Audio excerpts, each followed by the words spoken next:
and I wanted to get to it. I wanted to talk about Exist briefly. Longest track you guys have ever put out, to my knowledge, in your career. Super complex, so many cool things happening. Neil deGrasse Tyson's on there. How do you begin to compose something at that scale? I imagine a lot of whiteboards were involved, or something like.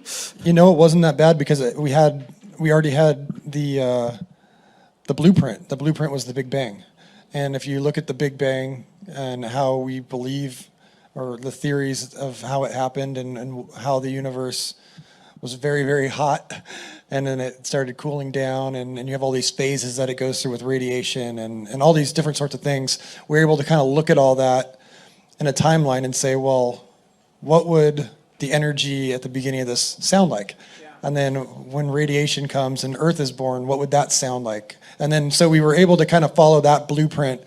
And honestly, the first 7 minutes of that is just jamming, like jamming with Brooks and jamming with riffs, and like, oh, that feels like that. Okay, that's that. And it came really quick. The hard part was putting the vocals in during the Earth segment, because vocal melodies are always what are going to make or break something. So I think musically it was knocked out of the park until vocally we had to come up with something that felt like the humble beginnings of a planet that was going to have life on it. And then Neil was an idea after the Pale Blue Dot speech by Carl Sagan was like the inspiration to get someone like Neil or Bill Nye or someone that's in the science community that is a science educator to speak at the end of the record about the human condition. Yeah, but you want that Neil voice. You want to get that. I know. That sweet dulcimer sciencey tone. Yep. You want to get that. Totally. Well, it's such a iconic voice now for our generation. Like, people know Neil's voice, and he's everywhere now. How far along was the piece when you brought him in to do his part? Did he hear any of the music beforehand? Did he get a chance? Did you guys see him for a little bit? He wanted to hear it, and we sent him a demo, which I was kind of like shaky on, because I didn't want him to, I don't know how versed he is in knowing what demos sound like, as opposed to like a real track, like he could have said, well, this sounds like a mess. Like, we knew what was going on, didn't necessarily think Neil was going to know what was going on. But then he gave me a call and he said, you sure you want me to speak for 3 minutes?